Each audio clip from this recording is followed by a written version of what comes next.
In a crowded hall where chess enthusiasts had gathered to watch a Grandmaster showcase his brilliance, the atmosphere buzzed with anticipation. Among the spectators sat a simple woman, dressed modestly, her presence almost unnoticed in the sea of eager faces. The Grandmaster, known for his charm as much as his skill, decided to entertain the crowd with a playful gesture. With a confident smile, he invited the woman to sit across from him at the board, framing it as a harmless joke to lighten the mood. The audience chuckled, expecting a quick and effortless win, a moment of amusement before the real games resumed. As she took her seat, her hands trembled slightly, but her eyes carried a calmness that contrasted with her unassuming appearance. The Grandmaster made his opening move with a flourish, sure of the outcome. Yet the woman responded with a quiet precision that drew a murmur from the crowd. Each move she made was deliberate, thoughtful, and unexpectedly sharp. What began as light-hearted banter soon shifted into a silent duel, the clattering of pieces echoing like thunder in the suddenly hushed room. The Grandmaster leaned forward, his confident grin fading into concentration. He studied her, trying to read her strategy, but her replies came swift and exact, each counter dismantling his carefully laid traps. The spectators, once laughing at the odd pairing, now leaned in with wide eyes, realizing they were witnessing something extraordinary. Move by move, the balance of power on the board shifted, and for the first time that evening, the Grandmaster seemed unsettled. When the woman finally delivered checkmate, the room froze. The silence was heavy, broken only by the sharp exhale of the Grandmaster as he leaned back in disbelief. Then, a wave of applause erupted, not mocking but filled with admiration. She rose from her chair quietly, offering him a respectful nod, her expression humble and serene. Few knew that she had once been a regional champion who gave up her passion to raise a family, her talent hidden away in the folds of ordinary life. What began as a joke ended as a lesson, not only for the Grandmaster but for everyone present. The room was silenced not by defeat, but by the reminder that greatness often hides where no one expects to find it. The applause lingered long after she stepped away from the table, her modest figure blending once again into the crowd. Yet every pair of eyes followed her, as if afraid to miss a glimpse of the woman who had just humbled a master. The Grandmaster himself rose, his pride bruised but his spirit sharpened. He extended his hand toward her retreating figure, calling her back with unexpected respect. For the first time that night, his tone carried no arrogance, only sincerity.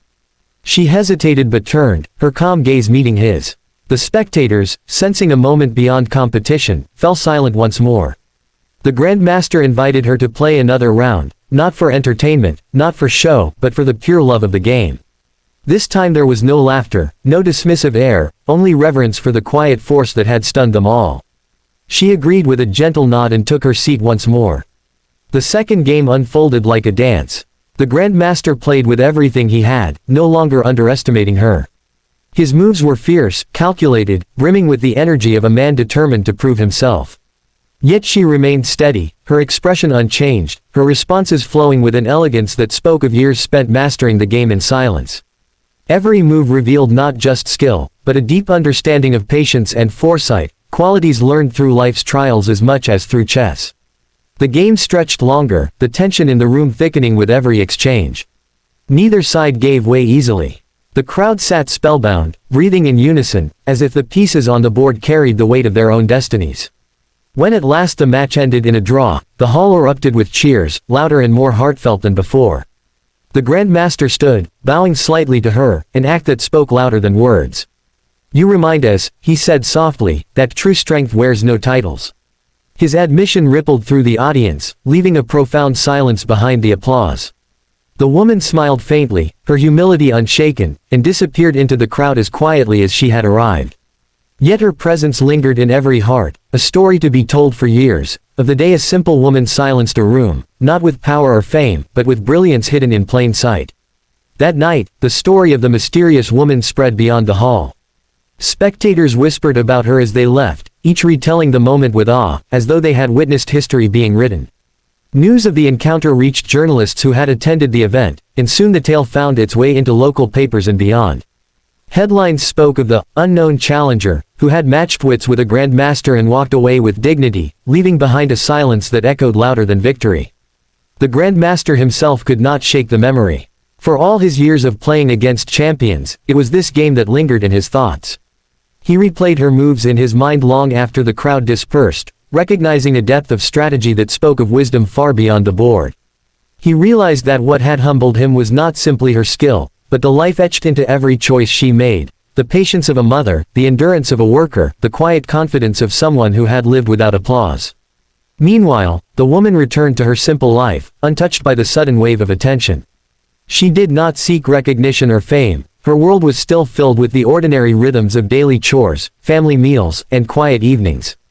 To her, the game was not about proving anything to others, it was a moment of returning to something she once loved, a fleeting spark of who she used to be. Yet to those who had witnessed it, she became a legend, a living reminder that greatness can dwell in the most unassuming of places. Weeks later, the Grandmaster arranged a small, private exhibition and sent her a personal invitation. This time, it was not a joke, nor a spectacle, it was respect.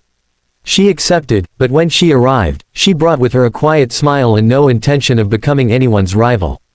Instead, she offered to teach children gathered at the event, showing them that chess was not just about winning, but about patience, foresight, and balance. The Grandmaster watched, humbled again, as the children's eyes lit up under her guidance. Her story did not end with trophies or fame, but with inspiration.